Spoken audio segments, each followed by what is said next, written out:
साथियों जय हिंद।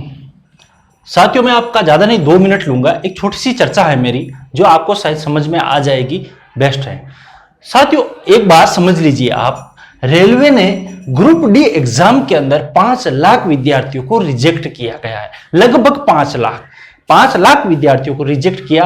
बोला कि आप सुंदर नहीं दिख रहे हो। कैसे नहीं? सुंदर नहीं मतलब आप फूट रहे नहीं हो, इसलिए आपका फार्म क्या रिजेक्ट किया जाए, मतलब आप भिंद बनने के लायक नहीं। जब एनटीपीसी का एग्जाम उसी फोटो से हो सकता है, उसी सिग्नेचर से हो सकता है, तो ग्रुप डी में रिजेक्शन का कारण क्या हो सकता है? ये एक छोटी सी सोचने की बात है दोस्तों। भाई एनटीपीसी के अंदर आपने उसी फोटो से लगा हुआ फॉर्म है, वो आपने एक्सेप्ट कर लिया, वही सिग्नेचर है, उसको आपने एक्सेप्ट कर लिया। लेकिन ग्रुप डी में जैसा ही वो सिग्नेचर और फोटो लगाया कि दुल्ला सही नहीं है, अब और कैसा क्या किया जाए? एक विद्यार्थी जो काम भी करता है और अध्ययन भी करता है, दोनों साथ में चलता है, कैसे भी अरेंज करके अपनी फीस की व्यवस्था करता है, उसके बाद में इनको 2 मिनट लगता है कि आपका फॉर्म रिजेक्ट है। लगभग 44,000 विद्यार्थियों ने मेल कर करके रेलवे को इन्फॉर्म किया कि ये हमारी कमी है, इसको सुधार दिया था, तो उनके तो फॉर्म एक्सेप्ट कर लिए, बाकी लगभग 4.5 लाख बंदे हैं, उनके फॉर्म को रिजेक्ट कर दिया। अब वो बंदे एक उम्मीद से थे कि अब की बार रेलवे की वैकेंसी आई है, हमने फॉर्म भरा है, अब कि मेरा सिलेक्शन हो जाएगा। लेकिन दोस्तों एक चीज सोचो, यदि आपका फॉर्म रिजेक्ट हो जाता तो कैसी अनुभूति होती है आपको, कैसा महसूस होता है, कितनी तकलीफ होती है? तो हमें क्या करना है? उन 5 लाख बच्चों का साथ देना है। देखो सिलेक्शन होता है या नहीं होता वो एक अलग बात है, लेकिन एक धारणा में मेरे दिल के अंदर ऐसी है कि उनका जो फॉर्म है, भाई आप भी जानते हो 1,03,000 समथिंग वैकेंसी निकली, तो सिलेक्शन तो 1,03,000 का ही होगा, न कि 1.5 करोड़ का होगा। लेकिन मन में तो रहेगा कि मेरा फॉर्म भरा है, वो सही भरा है, ठीक है ना।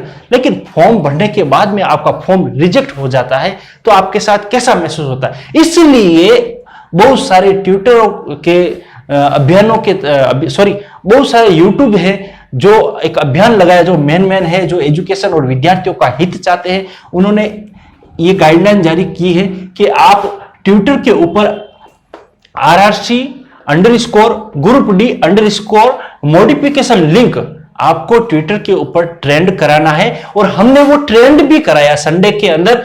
आपका भारत के अंदर नंबर 1 पे ट्रेंड था और विश्व के अंदर अर्थात संसार के अंदर माना जाएगा तो वो 7 नंबर पे ट्रेंड कर रहा था। ये बहुत बड़ी बात थी, लेकिन सरकार को इसका कोई अंदाजा नहीं, सरकार को इसका कोई मतलब नहीं निकला कि इतने विद्यार्थी, जो 6 लाख 7 लाख विद्यार्थी है, जिन्होंने ट्विटर पे इतनी बड़ी मतलब अभियान चला के सरकार तक बात पहुंचाने की कोशिश की, लेकिन सरकार उसको नजरअंदाज कर रही है। सरकार ये भी नहीं बोल सकती आरआरबी को कि उनका एक मॉडिफिकेशन लिंक निकाल दिया जाए जिससे जो 4-5 लाख विद्यार्थी हैं वो अपना फॉर्म ठीक कर सकते। सिलेक्शन होगा या नहीं होगा वो एक अलग बात है भाइयों, लेकिन इतना तो कर सकते हैं, होता है बहुत बार, ठीक है ना। तो अब की बार क्यों नहीं हो सकता है? दूसरी बात ये हो गई हमारी एक फर्स्ट बात कि भाई हमारे को एक मॉडिफिकेशन लिंक चाहिए। और एक चीज ध्यान रखना विद्यार्थियों, जब तक मॉडिफिकेशन लिंक ना निकाले तब तक आपको ट्विटर के ऊपर इस चीज को रैंक कराते रहना है, मतलब ट्वीट का रीट्वीट करता रहना है, ट्वीट का रीट्वीट करते ही रहना है जब तक सफलता ना मिल जाए। दोस्तों वो भी जिन विद्यार्थियों का फॉर्म रिजेक्ट हुआ है वो भी हमारे भाई लोग, ये हम में से ही है, ठीक है ना। हम में से ये सपोज मान लीजिए मेरा फॉर्म एक्सेप्ट हो गया, इसका मतलब ये नहीं होता है कि मैं इसकी ओर ध्यान ना दूं। देखो दोस्तों हमेशा ध्यान रख लेना, जब हम ग्रुप के अंदर और एक मतलब बहुत सारे लोग मिलकर किसी काम को करेंगे तो आपको सफलता ज्यादा मिलेगी। इसलिए दोस्तों हमें एकता के साथ इस मॉडिफिकेशन लिंक को ट्वीट से रीट्वीट करते रहना है। उसके बाद दोस्तों आता हमारा आरआरबी एग्जाम कैलेंडर। अब साथियों एक चीज बताइए, 2019 के अंदर इन्होंने मार्च के अंदर फॉर्म निकाला, भर दिया गया मार्च अप्रैल के बीच में। उसके बाद इन्होंने बोला कि सितंबर अगस्त के बीच में आपके 2019 का जो एग्जाम करा दिए। फिर रेलवे का पता ही नहीं, कोई नोटिफिकेशन नहीं आया, कोई इंफॉर्मेशन नहीं आई, तो फिर आ गया आपके मार्च में वापस कोविड आया। 1 साल के बाद में कोविड, रेलवे बोलता है ना कि कोविड की वजह से हम एग्जाम नहीं करा पाए। अरे भाई कोविड तो 2020 मार्च के अंदर भारत में आया, ये एक ईयर था, इसमें आप एग्जाम करा सकते थे ना, क्यों नहीं करा सकते? करा सकते थे लेकिन नहीं कराया, ठीक है ना। इनको ये डिले करना था, पहली चीज। दूसरी चीज 2020 मार्च के अंदर चलो कोविड आ गया, फिर हमने क्या किया, अक्टूबर के अंदर आपको पता होगा ट्विटर अभियान चलाया था। तो ट्विटर अभियान के अंदर रेलवे ने बोला कि आपको दिसंबर के अंदर एग्जाम स्टार्ट करा दिया। सपोज 15 दिसंबर से इन्होंने एग्जाम स्टार्ट करवा दिए, तो अप्रैल तक इतना गैप लिया, एग्जाम के अंदर इतना गैप लिया कि आपके पूरे एग्जाम नहीं हो पाए, और उसके अंदर फिर वापस बोलते कोविड आ गया। तो आपका 7 फेज अभी चल रहा है, और 7 फेज के अंदर बीच में बहुत सारा गैप आ गया है, अभी होगा या नहीं होगा पता नहीं है, ठीक है ना। हो सकता है बीच में माहौल खराब हो जाओ। तो रेलवे चाहती तो एग्जाम करा सकती थी वो अप्रैल से पहले, लेकिन नहीं हुआ, ठीक है। एक इस चीज को समझना, यदि आरआरबी, मेरा कहने का मतलब सुनिए साथियों, यदि आरआरबी कैलेंडर जारी कर देता है तो तुरंत सब सिस्टमेटिक ढंग से विद्यार्थियों को भी पता होता है कि किस दिन मेरा क्या होने वाला है, मुझे किस दिन क्या तैयारी कर।